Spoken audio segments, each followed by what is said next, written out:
Kuya, naririnig mo ba yung mga yapak sa bubong? Shh! Huwag kang maingay. Kunin mo na yung mga sandata natin. Blentungan na.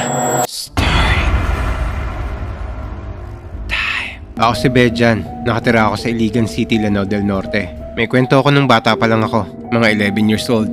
Buwan ng Hulyo sa taong 2010. Buntis ang mama ko nito at kabuwanan niya na. Isang gabi, mga bandang alas 9, nakatulog na kami ng mga oras na to. 3 lang kami sa bahay. Ang kuya ko, ako, at ang mama naming buntis.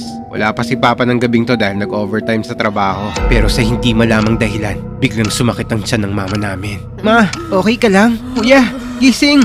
Oh, si Mama sumasakit ang tiyan! Nang biglang may kumalabog sa bubong namin. Ano yun? Narinig mo ba yun? Dali, kunin mo na yung ikog pagi na binigay ng albularyo at goma doon. Patitikimin natin sila ng hinahanap nila ngayong gabing to. Ang sabi kasi sa amin ng albularyo, kapag biglang sumakit ang tiyan ni Mama, kahit hindi pa nalalapit yung itinakdang araw ng panganganak niya, ibig sabihin, may nakapaligid sa aming aswang. Pagtayo namin ni Kuya, lalong lumakas ang yapak ng mga paanon sa bubong namin. Kasabay nito ang lalong pananakit ang tiyan ni Mama. Ang sabi nun sa amin, parang tinutusok daw ang tiyan niya. Dahil wala kaming ibang kasama sa bahay ng gabing to, naglakas loob kami ng kuya ko na lumabas. Dala ang ikog pagi at ang goma. Paglabas namin, hinamon kagad ni Kuya ang nilalang na yun. Lumabas ka! Kami ang harapin mo! Pero binabalaan kita. Itong ikog pagi munang mahahawakan mo bago ang mama't kapatid namin.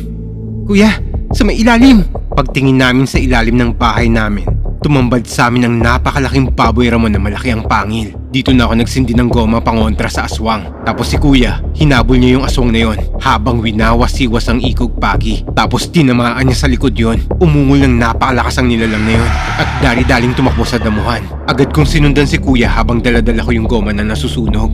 Kuya, okay ka lang? Oo naman, hindi basta-basta makakalapit sa akin yun. Sabi sa akin ng albularyo ni Mama, sa hangin pa lang ng wasiwas ng ikog pagi na to, pag tumama sa kanila yon, maaari raw makapinsala sa kanila yon. Kaya hindi ako basta-basta maaatake nun. Tara na, si Mama. Matapos namin itabo yon, hindi na kami nakatulog dahil sa pangambang bumalik ulit yon. At baka magtangka yung saktan si Mama. Kaya ang ginawa na lang namin, nagpanaysindi kami ng goma para hindi sila makalapit. Takot raw kasi sila sa amoy nito. Nakakasuka raw sa pang-amoy nila to.